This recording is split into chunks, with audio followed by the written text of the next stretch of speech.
Good morning, good morning, good morning, good people, fellow humans. There we go. Lighting is right. Is it right or is it left? Oops.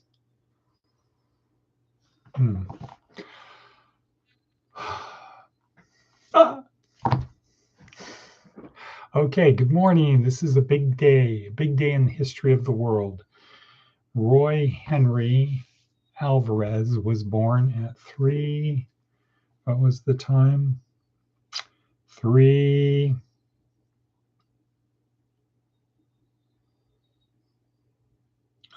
a.m. 3:11 this morning, he was born. I don't know the statistics, the vital stats yet.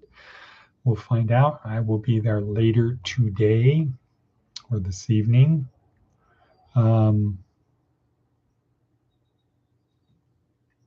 So good. Congratulations. Another grandchild number 4, grandson number 1. So, right, the parents are sleeping.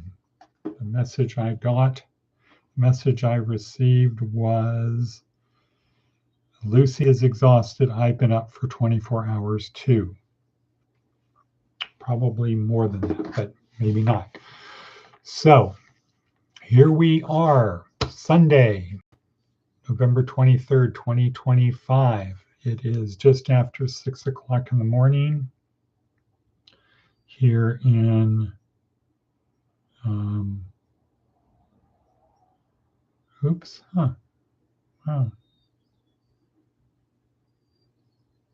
my wristwatch has some missed calls on. I've seen that on there before.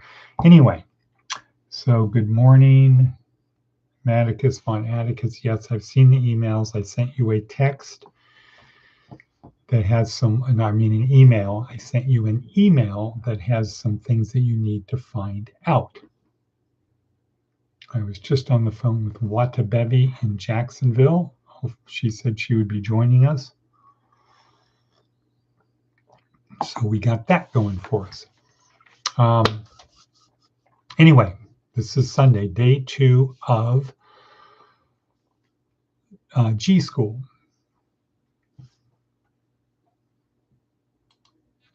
G.school, day 2 of this week. And the theme of our podcast is a grandson is born named Roy Henry Alvarez. And Roy means king. I don't know if it's French or Latin or whatever what it is, but it means king. King Henry, Roy Henry Alvarez. I think George Carlin would say that's a good name. That's not a goofy boy's name. It's a good name. Okay, so that's our theme of today. A grandson is born 3:11 this morning, 3:11 on 11/23. So you could say 11, 1 plus 1 is 2, 2 minus 2 is 0, that leaves 3. Right, so 11/11/23, 3:11. Okay, Sagittarius, I'm told that's a good sign if you believe that sort of thing.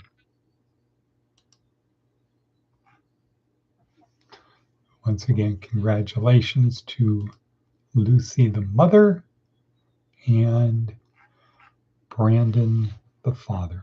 Congratulations. Look forward to seeing you all this evening when you are rested. And all is well. Okay, cool. Let's see what else we got. Advice from an 80-year-old. Advice from an 80-year-old. Have a grateful heart and be quick to acknowledge those who helped you. Right. Have a grateful heart and be quick to acknowledge those who helped you. That's a good one. Let's see, what does Seth Godin have to say today? On meeting spec, the most useful definition of quality. It meets spec. The hard part isn't putting in enormous effort to somehow beat the spec. The hard part is setting the spec properly. If you're not happy with the change you're making and the customer experience, change the spec. And when you meet spec, ship the work. Okay, that's pretty good. That's like if you're playing basketball, or if you're at the free throw line and you're shooting hoops, or if you're bowling, or if you are throwing a football, one of the things is you imagine the target is right there. If you get it through that target there, it will end up where you want it to be. So if you're bowling and you have the mechanics down, now it's just the aim. If you can look for the closest spot on the floor, on the lane, on the alley, and you hit that, it will end up where you want it to go. If you're throwing a football and there's a circle right there, and you throw it through that circle, it will end up where you want it to be. That would be like the spec. Focus on that, create the spec, and all we have to do is meet spec, because if we meet the spec, then the customer experience is going to be, we're going to meet customer expectations. So good one. All righty. Next, this is day 6. Okay, what not a bevy is there? What a bevy 4182. Never heard of that one before. Bueno. Of week 3, day 7 of week 3. Other people say week 3, day 7. Day 7 of week 3. Outside my school-sized kingdom, Jerry Maguire trying to tell a compelling story. The problem with the compelling story is it's not compelling. So Jerry tells a story, hey, we need to show them we care. Rod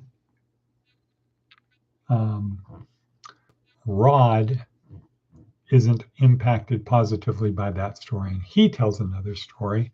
I'm an athlete, I want the Quan. That story is not compelling to Jerry Maguire, who then creates a new story, a new compelling story, which is help me help you. Help me help you. And that story almost works. But it doesn't quite work. But then on comes with another attempt at a compelling story is, hey, you think we're fighting. I think we're talking. We're making progress. But at this point, Jerry he's given up, not interested, and he just leaves. Okay. So based upon what we know from this week, we start out with what's the first step in telling a compelling story? Find part of the status quo to change. So for Rod and Jerry, that is not having a contract. Jerry gets paid if he gets a contract. He's an agent. He gets a percentage of the contract. So he wants to get the contract done. Rod, of course, wants the contract because he wants to get paid. But they don't have a contract, so that's the status quo that needs to be changed.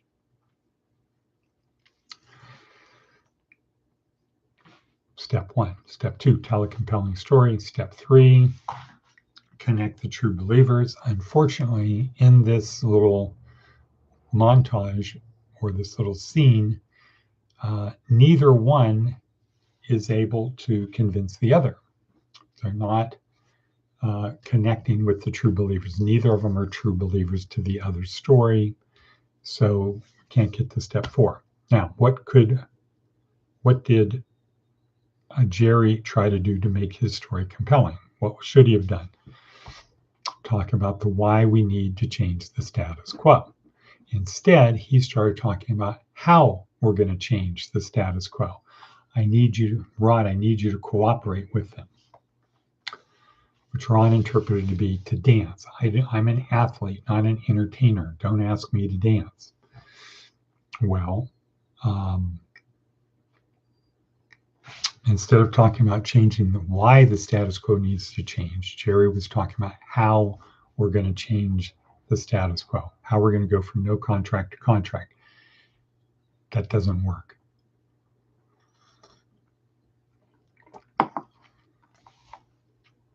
Rod's story about the Quan is he doesn't have the Quan. That's the status quo he wants to change.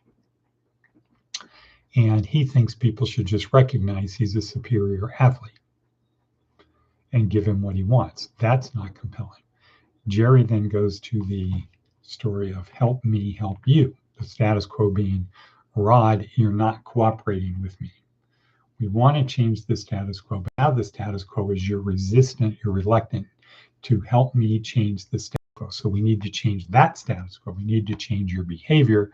And you don't know how hard it is being me, trying to help you. So help me, help you. Once again, he's talking about what to change or how, not why.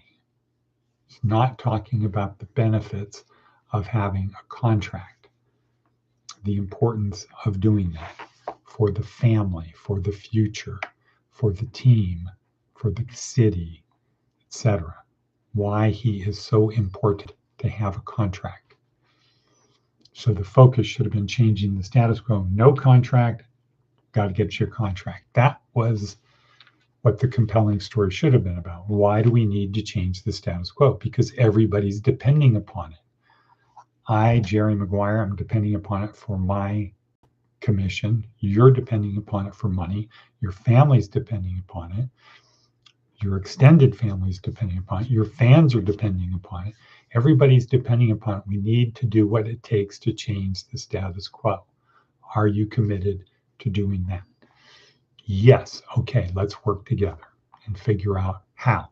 All right. So anyway, that is that. Okay, our time. Such a runic rhyme. Boom, bum, bum, bum, boom. I don't know what that means, but yeah. I don't know what that means, but yeah. So, a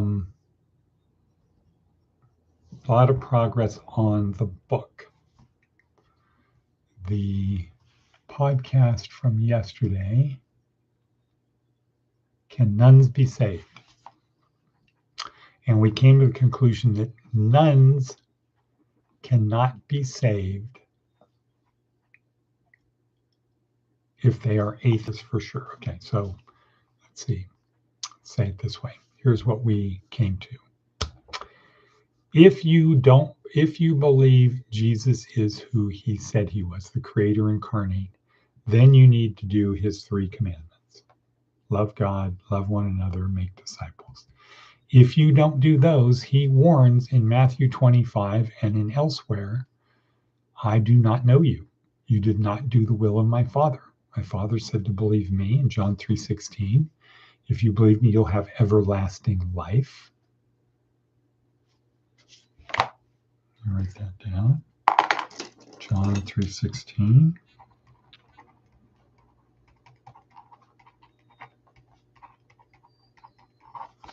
And my Father says, if you believe me, if you do what I tell you to do, you'll have everlasting life. So if you don't believe Jesus is the creator incarnate, then you are not going to be saved. You could be the best person out there, but you're not doing the will of the Father. And in Matthew 25 is making it Matthew 7:21. A lot of people are going to say, we did all of these things in your name. Yeah, but you didn't do what my dad asked you to do. 1, 2, 3. You didn't do those, so you are not saved. I do not know you. Okay. So if you're a nun, if you're an atheist, no. Let's say you're a really spiritual person, but you don't believe in church. You believe in Jesus, but you don't believe in church. What are you doing for commandment number 3? What are you doing for commandment number 3? And Jesus was pretty clear. Okay, so the Jews had 600 and some rules, right? You got to do all these things. Jesus got it down to 3. What if you do 2 of the 3? I think the answer is no. I did not know you. You didn't do the will of my Father. You had to do 3. I asked you to do, I told you to do 3 things, not 2 things, not 1 thing. I didn't ask you to do these other things over there. I didn't ask you to perform miracles in my name. I asked you to make disciples. I asked you to love one another. I asked you to love God. So if you're an atheist, you don't do number 1, you're out. If you are a spiritual person but not religious, you don't go to church, you do your own thing, you probably don't, you do number 1, but you probably don't do 2 or 3 by your own definition. Now, what if you are a religious, highly religious, Hindu, Buddhist, Muslim, Baha'i, you name it, non-Christian, but you're highly religious. You love God with all your heart, mind, and soul. You love one another, and you are out there making disciples. Say your self-realization fellowship. Well, that could fit under the category of Ronner's anonymous Christian. But by Jesus's definition, if you love God with all your heart, mind, and soul, if you love one another, and if you make disciples, then you would be saved. Now, what about the case of you haven't done it, or you start doing it, you had a conversion, but you didn't do it because your life was ended abruptly. What happens then? That is a Wittgenstein restraint. We don't really know. But we might be able to say, you're not going to be punished by a just God. And this could be where the fact that God is standing outside of temporal time, God could decide to focus on what would have become of you. And if you would have continued with that conversion, boom, you're in. Let's see, that concept of, maybe in today's work, we're going to focus on John 3:16 and really crack that nut. But if you think about it, the vastness of the universe, 13.8 billion years, expanding at the speed of light in all directions, accelerating, right? The expansion is accelerating. And if God is experiencing all of the things in there, all of that, just imagine how much sense, how much your senses would be, how much you'd be experiencing if you're experiencing all things in the universe at the same time, right? Which would be possible for God. Do you really have the ability or the need or the desire to really focus on one person? Okay, so you've got trillions of planets. Who knows how many planets have life on them, but just the expansion of the universe and life elsewhere happening, experiencing that. And then now there's this little tiny speck out there, Earth. And on Earth, there's 8 billion humans and probably billions of other life forms. How much energy do you put into planning, controlling, puppeteering the life of one person when you have all of this coming in from all of the universe simultaneously? Vanity. That's vanity on our part, right? That's vanity. That's Mark Twain's the paint at the top of the ball, at the top of the Eiffel Tower, if it was sentient, thinking the whole Eiffel Tower was made just for me because I happen to be at the top of it. And it's like, no, you really weren't an important part of building the Eiffel Tower. You're just the thing we need to do to protect it. So we painted the top, or we painted this ball that's on the top of the Eiffel Tower. And it's just a coincidence that you're that paint. You're that particular bit of paint there. You could have been the paint anywhere else, or maybe not even anywhere on the Eiffel Tower.